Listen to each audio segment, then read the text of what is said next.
On reste dans ce mode survie-là parce qu'on a enregistré qu'on devait être forte. On a enregistré que la meilleure façon de s'en sortir, c'est de castrer ses émotions et d'être forte. Bienvenue sur le Méno Show.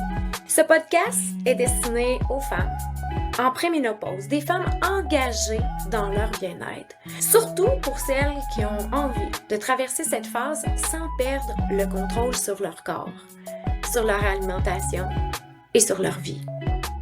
Ici, on va parler de conscience, d'inconscient, de bien-être, d'entraînement, d'alimentation, d'hormones. De tout pour vous, mesdames. Bienvenue sur le show. Bonjour, bienvenue sur le show, bienvenue sur le Méno Show pour un nouvel épisode.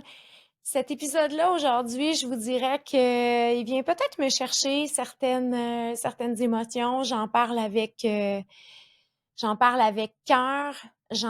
avec expérience, j'en parle avec il m'a traversé le corps, ce que j'ai envie de vous dire pour le moment. Mais aujourd'hui, je vais vous parler du mode survie. Je réalise par l'expérience que j'ai vécue qu'on est plusieurs femmes à être en mode survie sans s'en rendre compte. On a toléré, on a accepté des choses dans notre corps qu'on croit être normales et on continue d'être forte. On continue de vouloir protéger la famille, de vouloir se protéger soi. On continue et on continue et on continue sans même réaliser qu'on a un corps qui est en mode survie. Il y a un corps qui a accumulé du stress et on tombe sur un pilote automatique. Je rencontre vraiment plusieurs femmes à ce moment-ci à être sur le pilote automatique. Donc, il y a plusieurs raisons qu'on peut avoir à être entré en mode survie, hein, et ça prend pas des raisons flagrantes ou phénoménales pour être en mode survie. Parfois, ça peut être un stress intense, ça peut être un choc émotionnel, ça peut être dans des circonstances de violence, violence psychologique, violence verbale. J'en vois de plus en plus dans des familles, j'en vois de plus en plus au travail aussi. Il y a plusieurs facteurs qui ont pu faire que ton corps est entré en mode survie. Donc, à partir d'un événement, une situation ou peu importe, ton corps vient de capter que pour survivre, il devait être fort. Il devait tout garder à l'intérieur de lui et continuer d'avancer. Ce qu'on sait maintenant, c'est que, tu sais, on est soumis à beaucoup plus de stress que qu'auparavant, que nos ancêtres et que nos plus encore grands ancêtres. Mais notre corps est confronté à du stress constant, mais c'est qu'on n'en vient qu'à penser que c'est normal. Puis qu'on vient que, ah, mais c'est un événement pour que je sois encore plus forte. Ou, ah, c'est un événement pour que je sois encore plus forte. Mais c'est pas nécessairement ça. C'est important de comprendre ce qui se passe à l'intérieur de nous et d'être avec nous. C'est ce que j'ai envie de te dire. Et si on sortait du mode survie justement pour procéder à une renaissance, une reconnaissance de qui on est vraiment, sans ce mode survie-là. Donc, on a tellement été longtemps dans ce pilote automatique-là qu'on n'arrive même plus à savoir qui on est si on n'est pas sur ce mode, ce pilote automatique-là. Dans le fond, je vais regarder mes notes aujourd'hui parce que c'est un sujet que je trouve quand même chargé et j'avais beaucoup de notions que j'avais envie de vous partager et c'était un peu au-delà de juste mon expérience personnelle parce que je ne sais pas si mon corps a encore tout capter à propos de ça. Et quand je le comprends à travers mon corps, j'ai une grande facilité à venir l'exprimer, le verbaliser. Mais là, je ressentais, je vous dirais même qu'on me demandait de venir en parler. Peut-être que je vais en reparler plus profondément, éventuellement, mais je veux quand même que tu commences à t'observer, que tu commences à regarder, est-ce que je suis constamment sur le pilote automatique? Est-ce que mon corps porte des peurs? Des peurs, la peur d'être moi, la peur d'être vue, la peur de... Et là, c'est possible que ton corps ait enregistré des stress. Et ton corps, pour survivre, il fait comme, hey, tu sais-tu quoi? On va tout cadrer ça ici. Et c'est pas rare qu'un corps en mode survie est un corps avec un surplus de poids. Parce qu'il vient se créer une protection autour, hein? C'est comme, hey, si je manque de quelque chose, je vais être correct, je vais être suffisant. Je vais en avoir. Ce que le corps capte versus qu'est-ce que c'est réellement, c'est deux. Je comprends. Dans ton raisonnement mental, tu dis peut-être, ça fait aucun sens. C'est pas parce qu'il est en mode survie qu'il est obligé. J'irai pas piger dans mes réserves pour, mais oui, le corps, c'est ça qu'il comprend.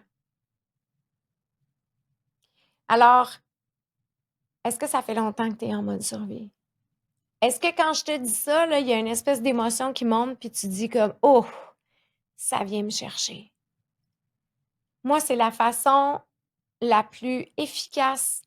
C'est que quand il y a des gens qui me partagent quelque chose et que je sens que ça vient connecter ici, puis qu'il y a des émotions qui veulent monter sans trop savoir pourquoi, je me dis, je vais peut-être m'intéresser en profondeur à qu'est-ce qui remonte.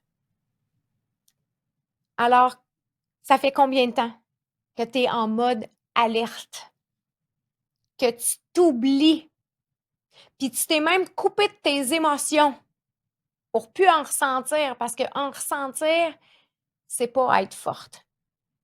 C'est ça le mode survie, hein? Tu as enregistré qu'il fallait que tu sois forte.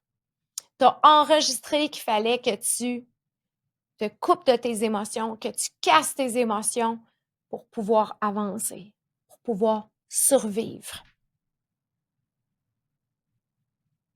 Tu sais, le mode survie, là, ça peut être dans des mémoires anciennes, un peu comme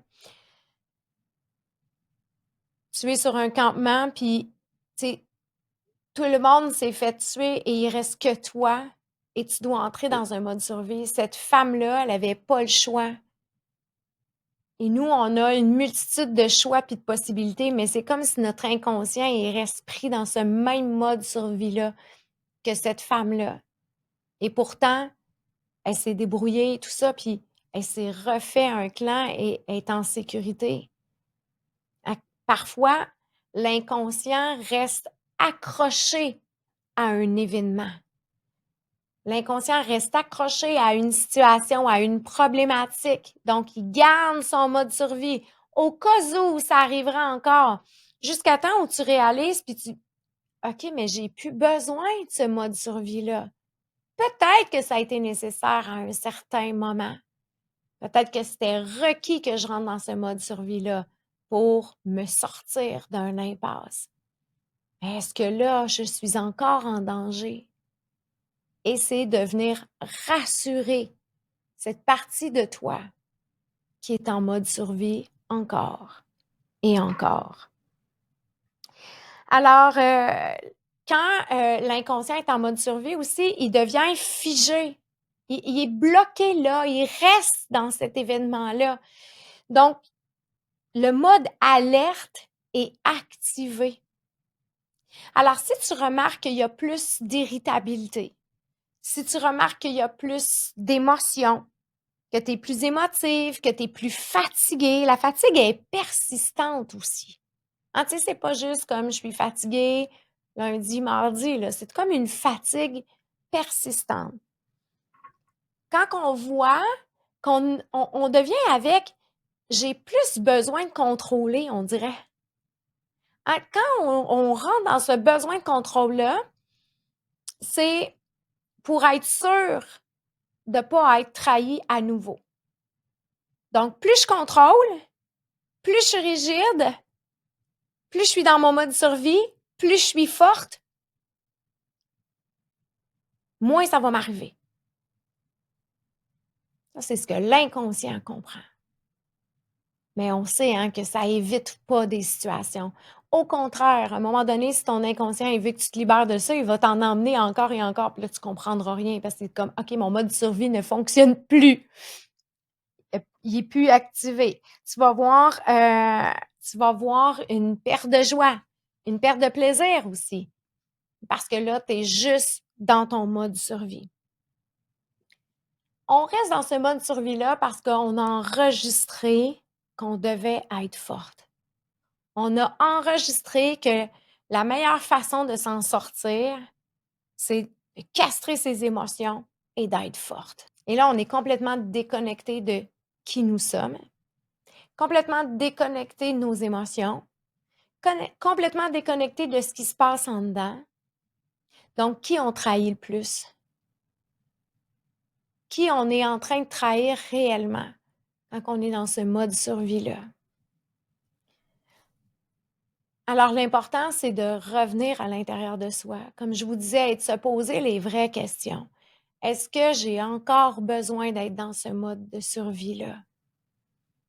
Est-ce que c'est encore requis que ce soit activé? Est-ce que je peux venir désactiver ceci? Et pour le désactiver, on n'aura pas le choix d'entrer à l'intérieur de soi puis de venir se rassurer. J'ai passé plusieurs moments à venir me rassurer. Mon corps voulait plus que je sois forte. Ça ne répondait plus. Comment je le voyais? Je le voyais avec une grande fatigue et je le voyais aussi avec des entraînements qui étaient beaucoup plus difficiles. J'aurais pu mettre ça seulement sur le dos de la préménopause. Ah, on entend ça, hein? Tu sais, c'est comme Ah, perdre de la force, perdre de la musculation, tout ça. Bon, c'est comme OK, j'ai casé ça là, je règle rien. Je me suis trouvé une défaite extérieure, tant mieux, pas besoin d'aller en dedans. C'est pas cool aller en dedans, je vous le dis, mais c'est là où on se transforme le plus. C'est là où on réapprend à rayonner. Quand on trouve des raisons extérieures, on continue juste de survivre. On s'en va. L'autre jour, je prenais une marche dans le bois, puis j'entendais 2 madames qui disaient, tu sais, je les écoutais parler, puis elle dit: «Ouais, ouais, mais là, tu sais, c'est sûr, je pourrais plus m'entraîner comme avant, là». Puis là, tu sais, il y avait comme une discussion à propos justement de la préménopause. Puis c'était vraiment intéressant parce que c'était plein de choses qu'on avait achetées. Comme ça, là, quand on dit que c'est à cause de la préménopause, ben tu sais quoi, on n'est pas obligé de se dire comme ah mais je pourrais juste changer mes entraînements. Pourquoi je manque de force? Qu'est-ce qui se passe? Pourquoi je suis fatiguée? Pourquoi je suis plus irritable? On peut tout mettre ça sur le dos. En tout cas, vous savez que c'est votre choix. Il y a pas de bon, il y a pas de mauvais dans ce que je dis, hein. Moi, c'est pas ce que j'ai choisi à propos de la préménopause et c'est pas ce que je choisis pour moi. Moi, je préfère aller à l'intérieur, même si c'est souffrant, même si c'est inconfortable, mais je vais en dedans, je m'accueille, puis je fouine. Je regarde ce qui se passe. Et souvent, c'est de la souffrance qui est là pour 7, 8, 10, mettons 30 minutes, mettons 1 heure, mais je m'épargne une souffrance qui aurait duré vraiment beaucoup plus longtemps que ça. Mais on refuse d'aller souffrir parce qu'on a peur de souffrir, mais en fait, on prolonge notre souffrance. C'est ça qu'on fait un peu indirectement. Je me suis un peu incartée de mes feuilles de ce que je voulais dire, mais c'est quand même pertinent, tu sais, de voir. Donc, je me suis occupée de ce mode survie-là. Je me suis posé les questions, est-ce que j'ai encore besoin? Mais qu'est-ce que ça occasionne? Ça occasionne que j'ai besoin de venir me rassurer. Ça, c'est rassurer la partie que j'ai pas fait quand l'événement probablement est arrivé ou la situation ou quand mon mode survie s'est activé. Hein, j'ai décidé de pas m'en occuper à ce moment-là. Je me suis dit, tiens donc, je vais être forte, je vais m'en aller par là. Mais là, ça nous rattrape. Donc, oui, j'ai passé du temps à aller me rassurer. Oui, j'ai passé du temps à venir me jaser à l'intérieur de moi, rassurer différentes parties de moi, mais je l'ai fait. Et là, mon mode survie, il est complètement disparu. Et je vous dirais même, étonnamment, ça m'est arrivé hier, je me sentais vide en dedans. J'ai fait: «Ah! Mais me sens tellement vide! Qu'est-ce qui se passe?» Et quand je me suis assise avec ce vide-là, parce que moi, c'est ce que je fais, c'est comme: «Ah, je me sens vide, parfait, je m'assois avec. Qu'est-ce qui est là?» Je me suis aperçue que j'étais pas vide. C'est pas le même vide que j'ai déjà ressenti. J'étais calme et tellement pas habituée à ce calme-là que j'ai fait: «Oh, c'est surprenant. Oh, on dirait que je suis vide.» Mais j'ai été émue de réaliser que c'était le calme qui s'était installé. Et quand ça fait des années que tu es en mode survie, c'est un drôle de feeling. Mais c'est un feeling qui goûte tellement bon, là, tellement bon. Et le corps demande du repos après, de l'intégration de ce nouvel état intérieur-là qui est calme, qui est apaisé, qui est bien. Mais ça, je l'ai travaillé, je l'ai rassuré, je suis allée au fond des choses pour me sortir de ce mode survie-là. Alors, si tu as besoin d'accompagnement parce que tu traverses, c'est important d'être accompagné. Oublie jamais, ne sous-estime jamais d'être accompagné. Je suis encore accompagnée par différentes thérapeutes de différentes façons. J'aime ça, être accompagnée. Je vibre à être accompagnée. Je vibre à me connaître et à renaître à moi. Donc, hésite pas à te faire aider dans ce processus-là. C'est quand même difficile de détecter qu'est-ce que le corps veut, qu'est-ce qu'il me dit, qu'est-ce qui est d'être dans l'observation de soi-même quand on a toujours eu le regard tourné vers l'extérieur. Évidemment que c'est pas évident, mais c'est un apprentissage. Et l'apprentissage, il est vraiment fabuleux. Donc, c'est de partir à la découverte de soi. Donc, comment s'en sortir?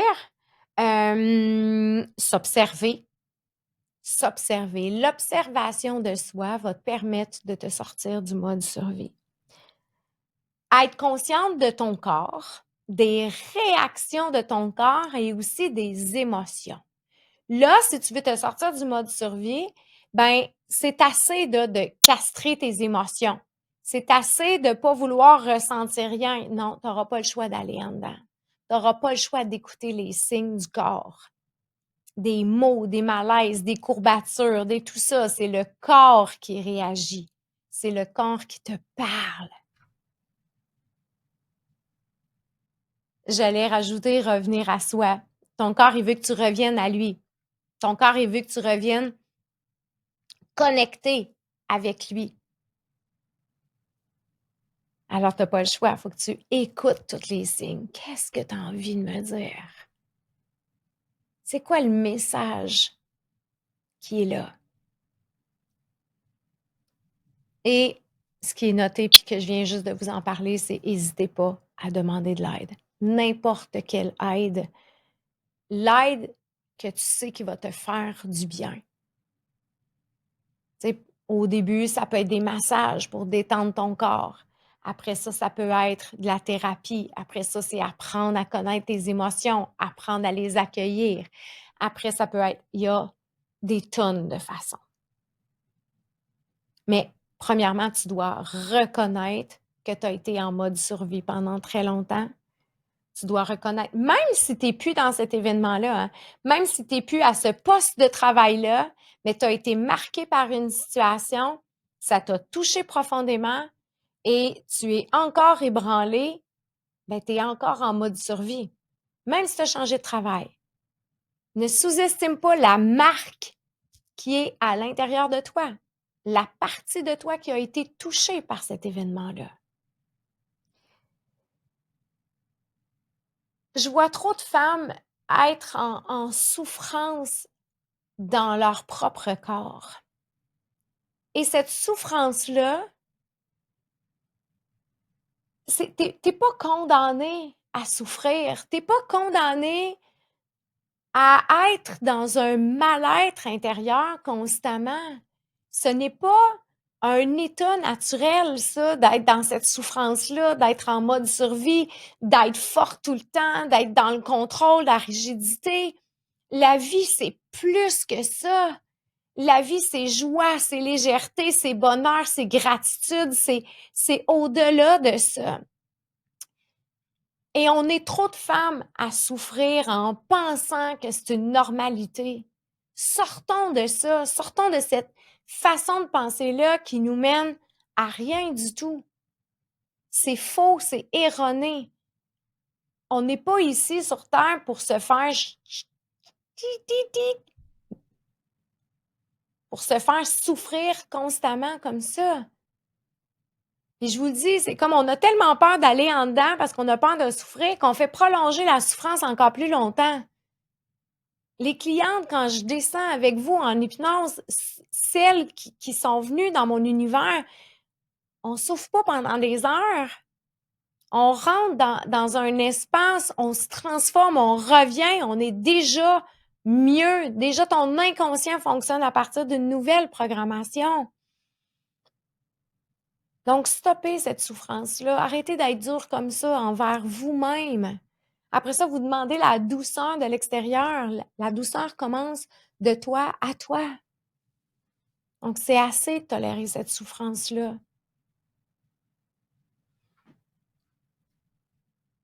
Alors aujourd'hui, avec une main sur le cœur, tu peux fermer les yeux si c'est possible pour toi. Mais je voudrais que tu prennes des grandes respirations.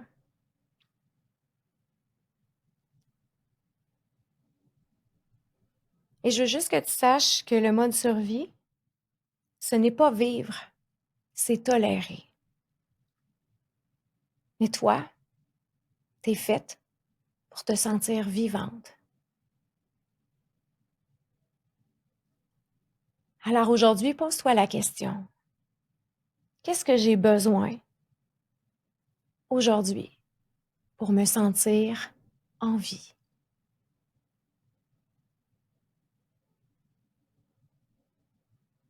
Puis tu prends le temps, puis tu laisses monter les réponses. Laisse-toi porter par cette connexion-là avec toi.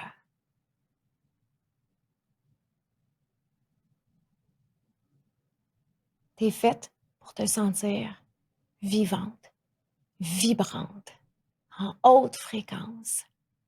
On a 2 fréquences à l'intérieur de nous, hein. On a la fréquence de la peur ou on a la fréquence de l'amour. Et quand tu es en mode survie, c'est que tu es encore sur la fréquence de la peur. Et si tu te transformais complètement aujourd'hui pour venir mettre la fréquence de l'amour à l'intérieur de toi. J'espère que cet épisode-là va résonner pour toi comme il résonne pour moi. N'hésite pas à venir me partager en commentaire sur Spotify ou sur YouTube ou même en privé si tu en ressens le besoin. Parfois, juste de venir déposer, j'ai été en mode survie, j'avais besoin de le dire à quelqu'un. Je suis là pour toi. Alors moi, j'aspire à un monde de femmes qui ont fini de souffrir par en dedans. Un monde de femmes qui se libèrent puis qui se tiennent la main. Alors, si toi aussi, tu as envie de ça, ben partage le podcast, vibre-toi de l'intérieur, puis tu vas inspirer les femmes autour de toi à vibrer aussi haut que toi. Merci d'avoir été là. On se revoit très bientôt pour un nouvel épisode.